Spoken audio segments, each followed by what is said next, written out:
Hi, I'm Chandra from Definitive Water, and today we're going to be looking at our best-selling under-counter filter, our 5-stage ultra filter. I'm going to open it up, we can have a look at what's inside the box, and I'm going to show you how to install it. Let's get started.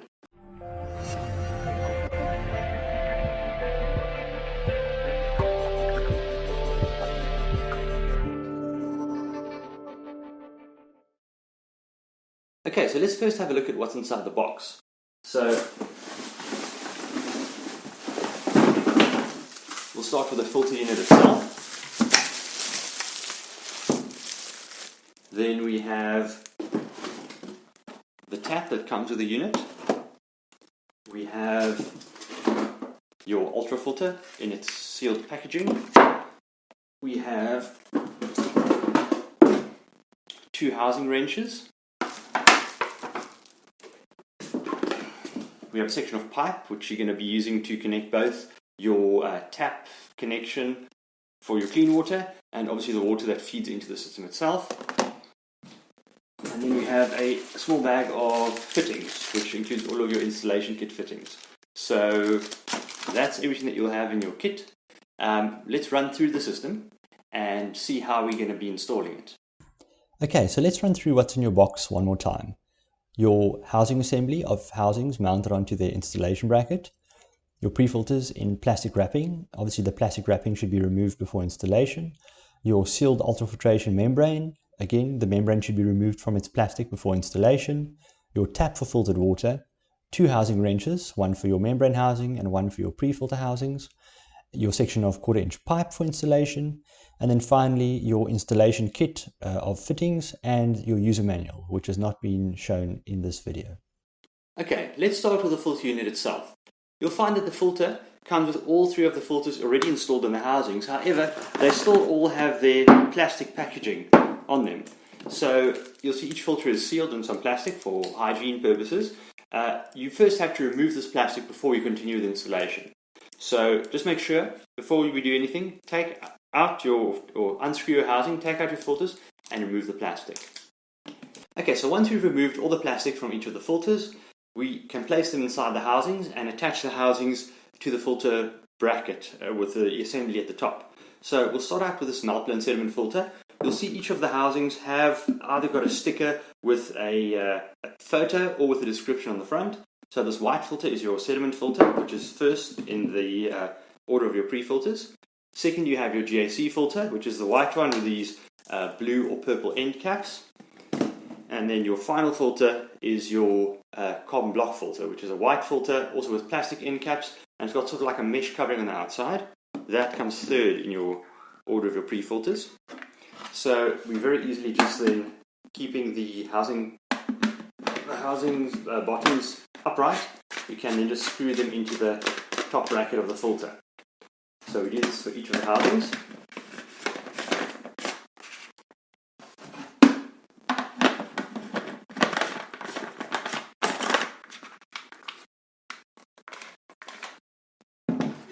And there we have the pre-filters installed. Okay, so next we're going to install the ultrafiltration membrane. You'll see that the ultrafiltration membrane comes sealed in plastic like this. We must remember to remove the plastic before installing it into the unit, otherwise there's going to be no water flowing into the filter. So once you've removed it from its packaging, you'll see it looks like this. It's got sort of like a mesh on the outside. That's completely normal. That mesh must stay on there, so leave that on that. We then insert this into the housing at the top. So to do that, we'll start by removing the top 2 housing assemblies from your filter bracket. You just clip it loose. Then we will turn it around and we want to disconnect the pipe from this fitting. So to remove this pipe, there's a small blue C-clip which you can just pull off. Then there is a sort of a round outside push section on this fitting. If you push that down, you can very easily pull this pipe out, and then you can just unscrew the cap of this filter housing.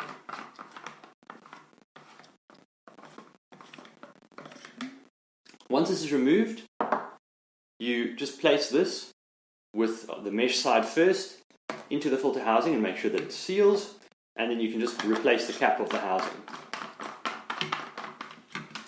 Just make sure that it's nice and tight.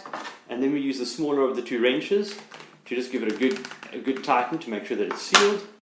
And we reinsert this pipe. So again, we just take the pipe, you push it very firmly into this fitting, and you'll feel it looks like a bit of a click. And if you pull it out, you'll see you won't be able to pull it out. And we replace this blue C-clip, and then your ultrafiltration membrane is installed. You can reattach it onto the unit, and then your unit is assembled, and we are ready to start the installation. So running through our assembly checklist, let's start with making sure that the plastic has been removed from the pre-filters and membrane before installation, that the filters that are not double open-ended filters, in other words filters that have a hole all the way through, are installed in the right direction with their O-ring facing the housing cap, that your O-rings are seated correctly in your housings, that your housings are tightened enough to ensure that there are no leaks, and that the pipes that have been removed are reinserted correctly. Okay, so let's start out with the tools you're going to need to do your installation. Firstly, you're going to need a large pair of pliers, something like this water pump pliers, or you can also use a large adjustable spanner if you have one of them lying around the house. Secondly, you're going to be needing some plumber's tape or thread tape. Just keep in mind that generally a thicker plumber's tape does work a little bit better. You do get very cheap thin plumber's tape, which sometimes doesn't quite seal as well. And then finally, if you're going to be installing it through a countertop, you're going to be needing some sort of drill. If you are going to be installing it through a wooden or a chipboard countertop, it's very easy to drill it yourself. You can use just a 10mm drill bit that would fit your extra little faucet. If you are going to be drilling through a granite or a marble countertop, we do recommend making sure that you know what you're doing. If you don't, you can always get somebody in that either installs those type of countertops, or a lot of plumbers might be able to help with that as well. The main things to keep in mind is that you're going to be needing a powerful enough drill for that, something like a rotary hammer drill. Otherwise you risk burning out your drill. And then secondly, just make sure that you have the right drill bit, because for very, very hard surfaces, generally a certain type of a drill bit is required. Otherwise you risk, like I say, burning out your drill, or you can damage your countertop, which is not what we want. Next, we're going to get to the installation. So running through the additional tools required that are not included in the box: a pair of water pump pliers or an adjustable spanner, some thread tape, and finally a drill if you plan on drilling through your countertop to install your extra filter tap. So the first step in installing your filter is connecting it to your water supply. So we do that by using these two fittings that came in your connection kit. You'll see this is called an easy feed fitting. It's got a 1/2 inch connection on the one side, a female connection, and a 1/2 inch male connection on the other side. On the side of it, we have a 1/4 inch female threaded connection, and into that connection we have a small tap that fits into it, just like that. On the one end it's got a 1/4 inch threaded fitting, and the other end fits onto your 1/4 inch pipe that's included in your kit. So we do have this in different sizes. It doesn't come standard with the kit, but they are optional extras. Most people, you'll find that your fittings are 1/2 inch, but we do have a 1/8 inch or a 3/4 inch fitting available as well. So most people, underneath their counter, we have a setup something like this, where you have a valve that's connected to a flex pipe. And so then what you can do, the first step would obviously be to close your valve. So you do that just by turning this. Then you need to unscrew your connection that is onto this valve. You can do that with your water pump pliers or your large spanner. Just make sure there's going to be a little bit of water mess, so getting a towel or a bucket handy will help you quite a lot. Once this has been removed, we install our easy feed fitting. Just make sure that your black rubber washer on the inside is seated correctly, your O-ring. If it's not going to make a good enough seal, and you're going to have some problems with leaks. But if that is then properly seated, you can very easily screw that in just like that. Make sure it's nice and tight.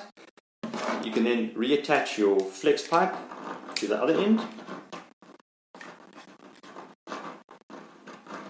You can also then tighten that with your water pump pliers to make sure it's nice and tight. Next we have our little valve. So with this valve, we first need to apply some thread tape. So if you are unfamiliar with thread tape, we use this to make sure that the screw threads seal properly against each other. Just make sure that you install your thread tape the right way around, because a lot of times if you turn your thread tape the wrong way around, you'll find that it starts to unravel as you turn in your fitting. So you install it in a clockwise direction, give it a good 5 or 6 turns, and then you want to screw this into your UV connector.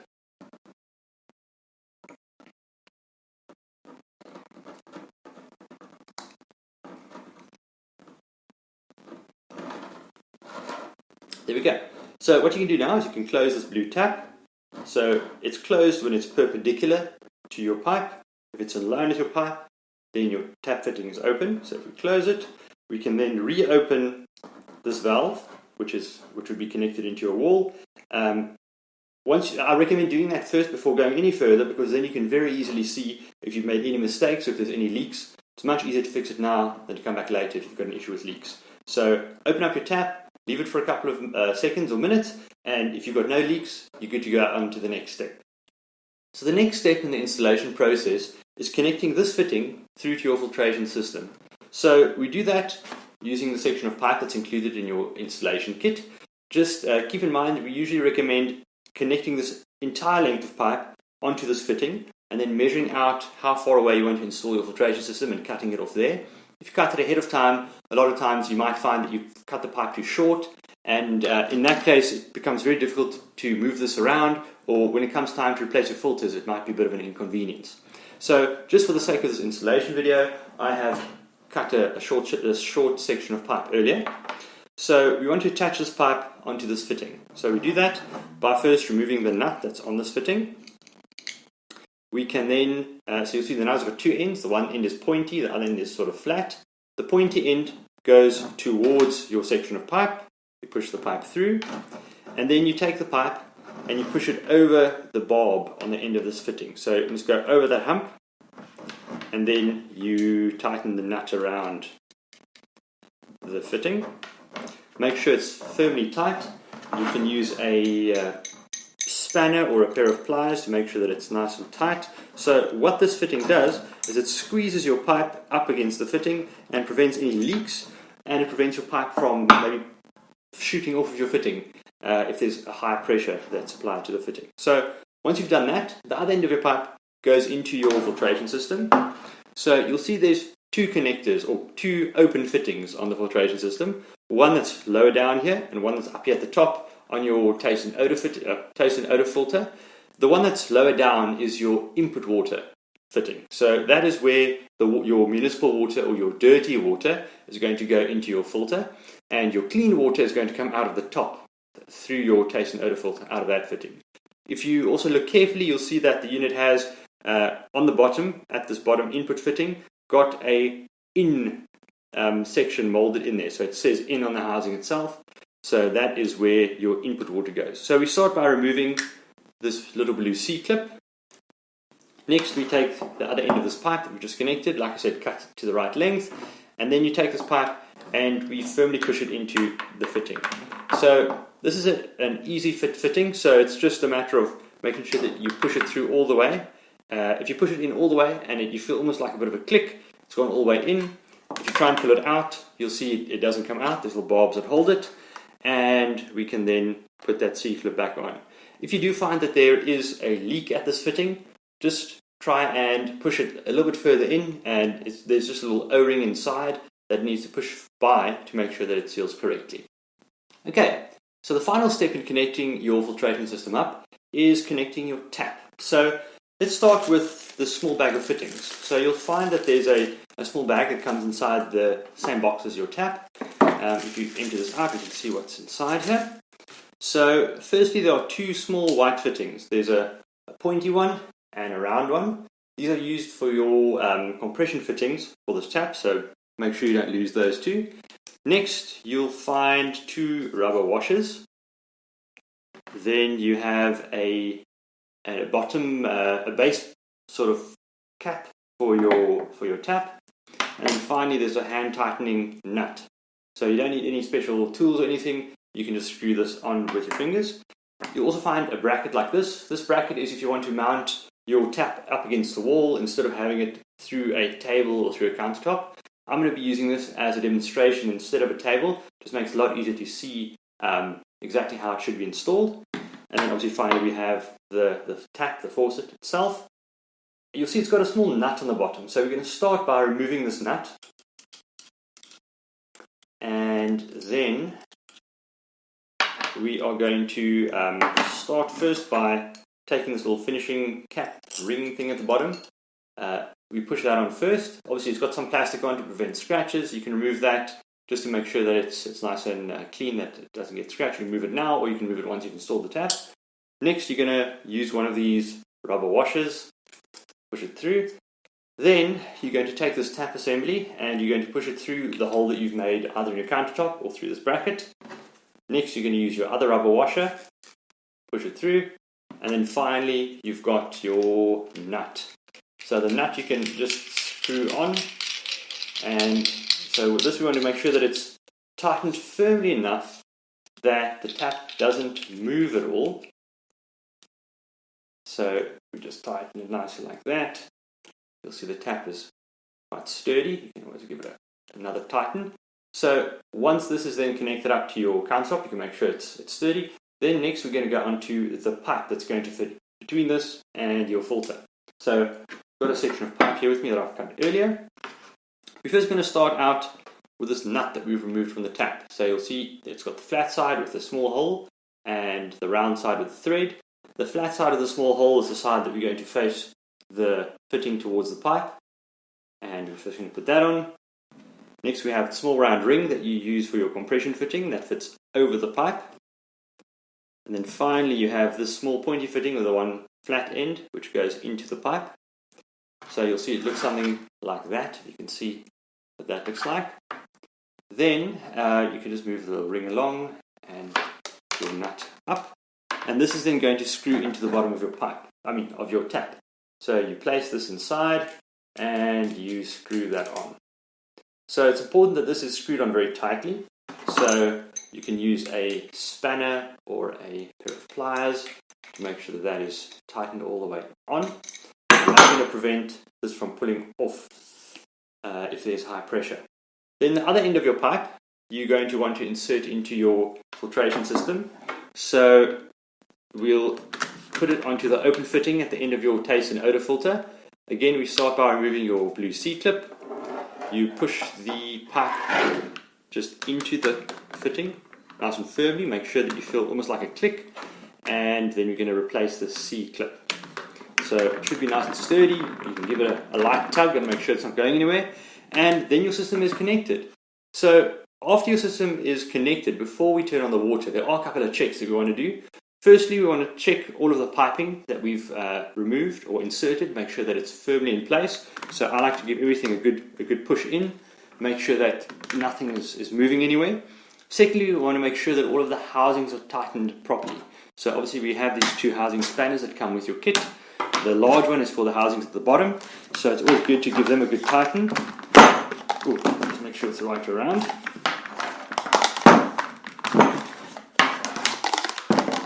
Sure that it's firmly tightened. Some people give it such a good tighten that break the spanner, so just be gentle.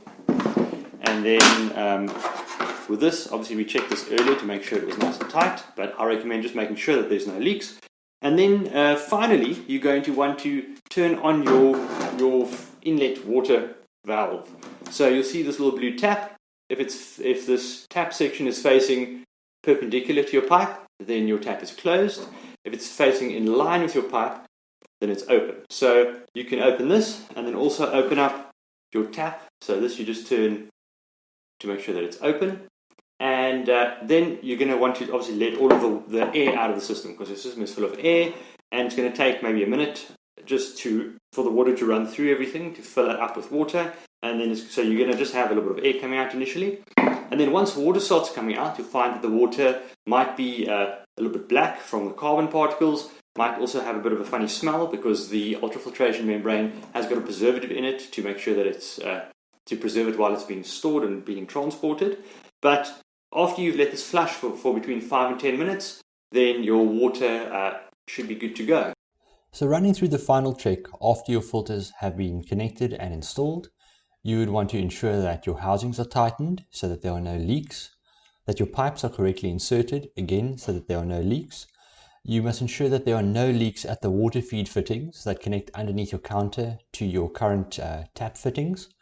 You need to ensure that your filtered water tap is securely attached to either its bracket or your countertop. And finally, you need to ensure that the correct flushing procedure has been followed. This means that once the filter has been installed, you need to flush the filter for between 5 and 15 minutes to flush out any manufacturing residue, preservatives, or carbon dust. During this flushing procedure, the water may change color or smell or taste a little bit odd, but once this flush procedure is completed, then your water will be clear and good to drink. If you experience any difficulty during installation or have any problems with your filter, feel free to go to thewaterfilterfactory.co.za, where our technical staff are standing by to assist with any problems that you might have. You can contact us via our live chat or any of the contact details displayed on screen.